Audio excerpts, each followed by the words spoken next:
All right, and we're back. Kind of messed up there, but all right. We got confirmation. This is kind of big news that, first off, massive deal went down between Sony and Disney, and I wish I would have talked about it. They would have done it sooner, so I could have talked about it the other day because it has to do with Spider-Man. Also, Netflix has announced the return of three of its biggest shows, at least three of my favorites: The Witcher, You, and Cobra Kai for this year.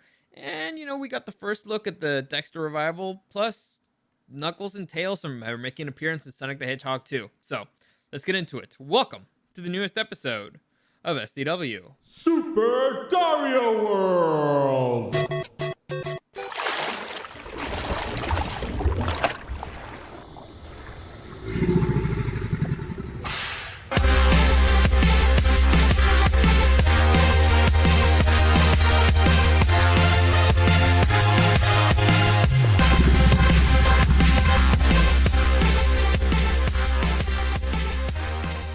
Yeah, so Disney kind of kicked me in the nads on this one because the new. I mean, how often do I talk about freaking Spider-Man? How often is there news about Spider-Man? And all of a sudden, I talked about it 2 days ago, and then there's and I mean massive news that went down because of it. But well, you know what? Maybe it kind of helps one thing back up the other. Maybe. I don't know. Well, I'll get into it in a minute. Let me just give you a quick reminder that any comments, questions, or suggestions, you can find me at Dario the Show on Instagram and at Super Dario World. Streaming on YouTube and on Twitch at Super Dario World. Tuesdays, Wednesdays, Thursdays. I'm aiming for 2 p.m. 2 p.m. ish. I'm kind of getting close. Yesterday I didn't do anything. I wasn't feeling that well. So I just decided to rest. I got burnt out. Doing triples and doubles is not usually a good idea. So I just took the day off. Nothing much happened in the entertainment industry that was like, you know what? I gotta talk about this.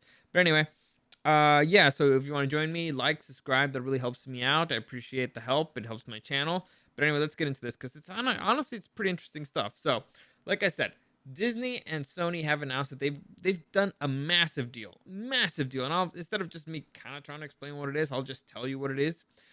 So Disney inks licensing deal with Sony for Spider-Man streaming and more. So you remember a couple of days ago when I said if you're Disney, you want to just give up the house, honestly, and you want to give Sony whatever they want in order to get Spider-Man to make sure that you have Spider-Man for the MCU. It's looking that way. Now Sony is getting a lot in return, so this seems like it's a win-win situation. But if you're asking me, this is more. It has more to do with Disney wanting to make sure that they could keep Spider-Man for the future of the MCU. So I'll just read you the article here. Just a few weeks after the studios first signed a major deal with Netflix for exclusive first pay window licensing opportunities on its 2022 theatrical film slate, Sony and Disney have signed a massive multi-year content licensing agreement for the US streaming and TV rights for new theatrical releases across the House of Mouse's platforms, namely Spider-Man and all of Sony Pictures' universe of Marvel characters films.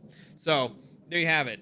Basically, Disney now has Disney Plus and has Disney Channel, that stuff. And basically, they've bought the rights or they have acquired the rights. What the hell is that noise?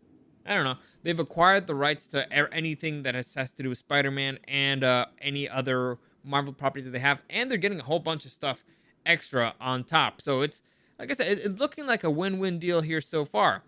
So the new deal will cover all theatrical releases from 2022 to 2026. Films following its Pay One TV window at Netflix. So as soon as the Netflix deal is done, that's when it's gonna hit. So I'm assuming it's when they're gonna do the next Spider-Man movie. Following the current one, so it would be probably the next stage of the MCU. The next 22 slate. Anyway, granting the House of Mouse the opportunity to scoop up the titles after they hit the former streaming platform, where they will first debut approximately 9 months after the theatrical release. So honestly, I think this is really good for consumers because, I mean, if you don't want to pay to see the movies in theaters and you're already paying for Disney Plus, you should mind it. Also, I've heard that Disney Plus has been bleeding members. Like, it has not been going well over there because, Disney's done a lot of woke stuff and people are upset by it, and so they lost a lot of customers. So maybe this is a way for them to get some of them back. I don't know. Like I said, Disney was not in a good negotiating position with Sony, and I think Sony pretty much took the house on this one. Because, I mean, I'm not sure if Disney has enough money to buy Sony. I don't think they can, and so this is like I said, not a good negotiating position for them. Really good for Sony. And I mean, if you got the tiger by the balls, man, you gotta squeeze as much as you can. Anyway, let's continue here. This landmark multi-year platform. This is a statement from the head of business operations from ABC, Freeform, FX, Netflix, networks, whatever. This landmark multi-year platform agnostic agreement guarantees the team at Disney Media and Entertainment Distribution a tremendous amount of flexibility and breadth of programming possibilities to leverage Sony's rich slate of award-winning action and family films across our direct-to-consumer services and linear channels. This is a win for fans who will benefit from the ability to access the very best content from two of Hollywood's most prolific studios across a multitude of viewing platforms and experiences. So, this agreement, they add on to say that this builds on the company's prior agreement, which saw the movies being licensed, a bunch of titles being licensed, and they're going to be getting a bunch of the library, including Jumanji, Hotel Transylvania, and other big franchises. But to me, I think that the thing that they were shooting for here was Spider-Man. I mean, that's the only. I mean, it's not the only thing that makes sense because so far it sounds like a good business deal. But I think that the crown jewel here is Spider-Man. So. This is a statement from the president of worldwide distribution and networks at Sony Pictures Entertainment. This groundbreaking agreement reconfirms the unique and enduring value of our movies to film lovers and the platforms and networks that serve them. We are thrilled to team up with Disney on delivering our titles to the viewers and subscribers. This agreement cements a key piece to our film distribution strategy, which is to maximize the value of each of our films by making them available to consumers across all windows with a wide range of key partners. So there you go. It's a done deal. Like I said, I was talking about this recently. Disney had to give up a lot in order to gain them. Honestly, I want to know how much they paid. I want to know how much they paid. Unfortunately, it doesn't say here. Maybe sometime soon it'll say, but it has to be a hefty price because they had them by the balls. So I feel like Disney Plus is not doing that well. So we'll see. If I find out that information, I'll let you know, or because I find it interesting, so I'll share with you guys. But let's move on here. So let's move on to Dexter. So we got the first look at the Dexter revival TV show. For those of you who don't know what Dexter is, Dexter was a TV show, came out early 2000s, and it's about a serial killer who kills killers. So he's like a good guy serial killer. Anyway, I like the show. It was really well done. Up to season 5. From there, it kind of just starts going downhill.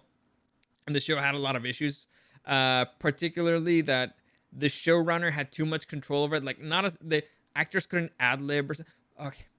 I'm torn here because sometimes actors or directors have too much room to be creative, and it ends up messing up a story. It ends up messing up continuity and stuff like that. So I understand why you want to keep tight control on a story, but this dude did not allow anything like a breath to be out of scene. So he was a major control freak. So it kind of affected the show moving on. But the show is great. I highly recommend it. Like I said, particularly the first 5 seasons, great. It's a fantastic show. If you want to end it there, end it there. But it's been confirmed that there will be a revival of this series, and we got the first look at it recently. So it was announced on October 2020, and it's going to be a 10-episode limited series. It's going to pick up where season 8 left off. And by the way, the ending for Dexter is one of the worst endings of all time. And I mean, disgustingly bad. They completely destroyed the character, destroyed the story. It was horrible, disgustingly bad. It's one of those things that doesn't even make you want to go back to watch the show because you're like, they just completely blew it. They ruined it. I hate it. It sucks. But with this, they have a chance to redeem themselves. Honestly, I hope that they would have just redone that last episode. Unfortunately, it looks like the series is going to pick up 10 years after season 8 left things off. So I'm not too happy about that because, like I said, I hate it where things left off. It didn't really make any sense. But all right, okay. I mean, they have a chance to fix things. I'll give them a chance to fix things because the show was so great for so many seasons. We got a bit of a first look here. Let me just open that up real quick. So it's like a little video they loaded on Twitter, and it's basically just Dexter talking and like return to like I'm getting back to nature or something.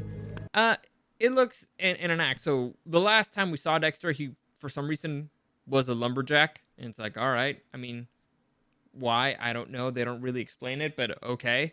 And so I'm not, I'm torn. I want to be excited about it. I want to be excited for, you know, the return of Dexter and maybe redeeming the character, but ooh, I don't know. I don't know. But according to this behind the scenes news, it looks to be in good hands.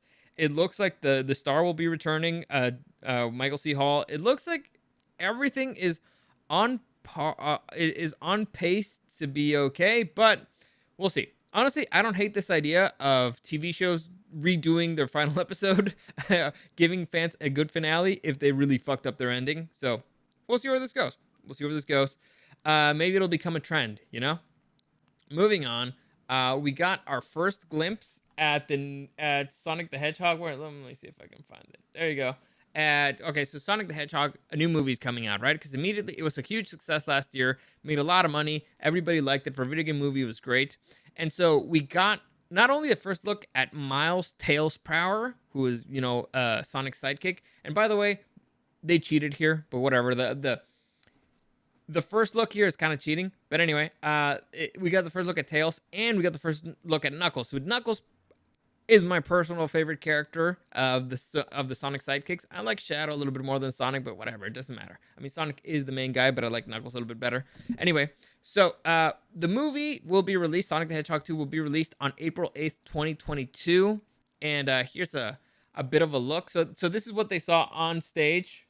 And so they took a picture of it and they released it on social media. And you can see there very clearly, Sonic, Knuckles, and Tails. Now, obviously, these ain't real and these ain't digital. There's like gigantic stand-ins for what the characters I'm assuming they're gonna be, but it looks interesting. Like it looks like the movie's gonna go in that direction a little bit more. I'm excited for it. Like I said, I like Knuckles, and they did a great job in the first one. Jim Carrey did a fantastic Dr. Eggman, and it looks like this franchise could continue well into the future, and it's going well. So we'll see. We'll see how it goes. We'll see how it goes. I'm excited. And now for the big news for everybody that I put in the title here, because honestly, when I saw it, is the first reason that I got really excited. Besides, being right with the whole, Disney Sony thing, is that Netflix, the Netflix CEO has confirmed that 3 of its biggest shows will be returning later on this year. Now, they didn't give us an exact date, which is bullshit, but he confirms that late 2021, we will see the return of The Witcher, Season 2, which means it looks like it's going to be on par. We were expecting it the winter of 2021. Looks like it's still on par for that. Cobra Kai, I believe it's Season 4. And I believe it's the final season. And You, Season 3. Now, for those of you who haven't seen You, it's honestly great luck that we ended up speaking about Dexter today, because You reminds me a lot of Dexter, but instead of in Dexter, you're following a serial killer and you're in their mind. Here, you're following a stalker and you're in their mind. It's a great show. I highly recommend it. It's a lot of fun. Anyway, so these 3 shows have been confirmed. Like I said, I'll just read you the statement here. This is coming from Sarandos. What's his name? The Chief Content Officer, Ted Sarandos. So CCO, co-CEO and CCO, Ted Sarandos of Netflix. So what happened in the first part of this year was that a lot of projects that we'd hoped to come out earlier did get pushed because of the post-production delays and COVID delays, and we think we'll get back to a much steadier state in the back half of the year. Certainly in Q4, where we will have the returning seasons of some of our most popular shows like The Witcher and You and Cobra Kai, as well as some big tentpole movies that come into market. That came to market a little slower than we'd hoped, like Red Notice and Escape from Spiderhead. So there you go. And now, why is this happening and all that stuff? Because, I like figuring things out, as you may have noticed. 3 big titles coming out, and at the end of the last year, what do you think? Personally, Netflix has been bleeding users for the last year. Now, they made a buttload of new users. They made a buttload of money because of the pandemic and lockdowns. But during the lockdowns, they started bleeding users like crazy. Because their content was not that great. Honestly, they haven't put out an original show that's like fantastic. A lot of people like the true crime stuff, but I'm not a big true crime guy. I don't really care much for it unless it's fiction or something. I'm not a big I have issues with documentaries because I've worked in a documentary and I know that it's all fake. So if I'm gonna see something that's fake, well, it's not all fake, but you can. I mean, it's edited by somebody who's trying to tell a story, and the story that wants. The point is, it's manipulative sometimes. It depends. It depends on if I trust the filmmaker or whatever. Um, Point is, I'm not a big documentary guy anymore. And I'm not a big reality TV show guy because I worked in a reality TV show and I know that it's mostly fake. So if I'm going to watch something that's so fiction and reality TV, they're both fake. So if I'm going to watch something that's fake, I'd rather watch good actors do something fake and, high quality stuff, but whatever, doesn't matter. That's just my personal take. Anyway, so they've been bleeding users, and I believe it was mostly because of the movie Cuties, and people were like, "This is pedophilia," and so they canceled their Netflix subscription. And honestly, it's understandable. I haven't seen the movie, but I've heard that it's misunderstood. Still, and not my cup of tea. Anyway, so they had to do something. So even during lockdowns, even during shutdown, they were like, "We need to start producing stuff like crazy." And Disney's doing the same thing, and everybody and their mother is ramping up stuff. This could be good, this could be bad. Now, for shows like Cobra Kai and I don't think this is that big of a deal. Post-production delays. First off, post-production delays sounds a lot like bullshit to me because that usually means editing and special effects. You can have an editor edit at home. Like, you don't... I don't see movies being delayed because of it. To me, it sounds a lot like bullshit, but whatever. Anyway, so the shows that don't have as many special effects like Cobra Kai and I think they should be fine. The thing that they're really pushing here is The Witcher, because The Witcher, I think they barely wrapped up production, or well, I think they started shooting a month ago or something, and they barely wrapped up production, if they wrapped up at all. And so that thing's gonna require a lot of special effects. So they're pushing things to the limit here. If it gets delayed, I would not be surprised. I hope it doesn't get delayed because I'm very excited for season 2. Season 1 was fantastic. Henry Cavill was fantastic as Geralt. I'm sorry, people always get mad at me when I say Geralt, but that's how it looks like. Anyway, I'm excited for Geralt. Season 3 looks very exciting. So all these 3 shows, fantastic. Can't wait for them. And like I said, I think Netflix is starting to get kind of desperate. For years, I've been saying that Netflix is on the way out. It's no longer going to be, like this massive titan that it was before, because now it's got competition. Now a bunch of other studios are not releasing their stuff with them. For example, Disney is not going to release any of their Disney movies there because they have their own platform. HBO, same thing. Paramount has their own thing. So it's slowly and surely starting to, cut away from their content, and they have to produce their own content. And most of their content is crap. That's the issue with Netflix. It has so much content, but a lot of it is garbage. And they are in so much debt that I don't see how they're going to be able to pay off, but whatever. And they're losing subscribers. So to me, this is like, oh, we desperately need something. And so we're pushing our biggest titles. Let's just push them. We need them out by the end of this year. Let's get this going. Let's go. So, I mean, that's my theory there. That's what I think, but who cares? Honestly, I'm excited. I love all these three shows. If they announce Castlevania, the new season, I'll be even more excited because those are my 4 favorite shows on Netflix. Ever since, they gave up Daredevil and all that stuff. So, we'll see. I'll keep you posted. As soon as they confirm an actual date, I'll let you know. But like I said, his words, Q4 of the year, which means, the last 3 months of the year, we should be seeing Witcher, and Cobra Kai. So the final season of Cobra Kai, season 2 of The Witcher, and season 3 of So I'm excited. I don't know how you feel about it, but I'm excited. I recommend all 3 shows. They're really good. They're really, really good. If I had to rank them, I'd say, this is going to be interesting. Ranking Cobra Kai, The Witcher, and gut reaction, I want to say that is the weakest, but I'm not sure. Okay. Okay. All right.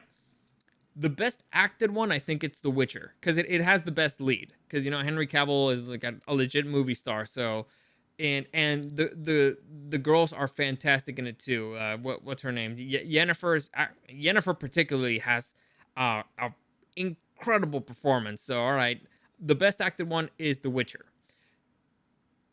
The funnest one is Cobra Kai. Cobra Kai is a blast. You buy yourself a few Coors Banquets, you sit down and enjoy the show. And Cobra Kai, I'm torn about it because I believe in the Mr. Miyagi, the Miyagi-Do mentality of, balance and all that stuff, but I would much rather have Sensei Lawrence as my sensei than Daniel-san. So I'm a little bit torn there, but I think it's the funnest. And you would be the weakest out of those three. So okay, so you's the weakest. It's a fun, interesting adventure. It's creepy. You're getting into the mind of a very disturbed person. It's fun. But okay, it's the weakest. So it's between the other two. What's better? You or Cobra Kai? Ooh. No, I'm sorry, not you or Cobra Kai. So Witcher or Cobra Kai? If I could only see one. Okay. Oh, God. I was about to say immediately, knee-jerk reaction, Cobra Kai. But, man, because it's the last season and I want to see how it ends. But I want to see how The Witcher continues. I'm torn. I'm legitimately torn. This could be a coin toss, but if I have to pick that I can only see, well, I mean, if I say that I can only see The Witcher might go on for 10 seasons. I don't think it will, but it could, and those would be fun to watch. It could also go to hell, and so far, the majority of Cobra Kai has been really great. I'm picking Cobra Kai, just because it would be the final season, and that's one of the most. So I can only see one season of all these three shows. So I'd pick Cobra Kai. So it's gonna be Cobra Kai, The Witcher, and you. The Witcher has potential, to surpass Cobra Kai. Depends on how it goes. It's only had one season. It's been a good season, but there's an opportunity for them to mess it up. But there you go, in case you cared. If not, whatever. Anyway, that's it for today. As always, any comments, questions, or suggestions, you can find me at Dario the Show on Instagram and at Super Dario World. Streaming on YouTube and on Twitch at Super Dario World. Tuesday, Wednesdays, Thursdays, aiming for 2 p.m. I'm gonna try to get better at it. Sometimes you get delayed. Life happens. And let me see. Monday, sort of wild card. Tomorrow is a wild card. I want to talk about DC. I really want to talk about DC because there's a lot of news, and I probably will. I don't know. We'll see. Yeah, if things go okay, I'll probably talk about DC tomorrow. So there you go. As always, thank you for listening, and I'll see you again next time.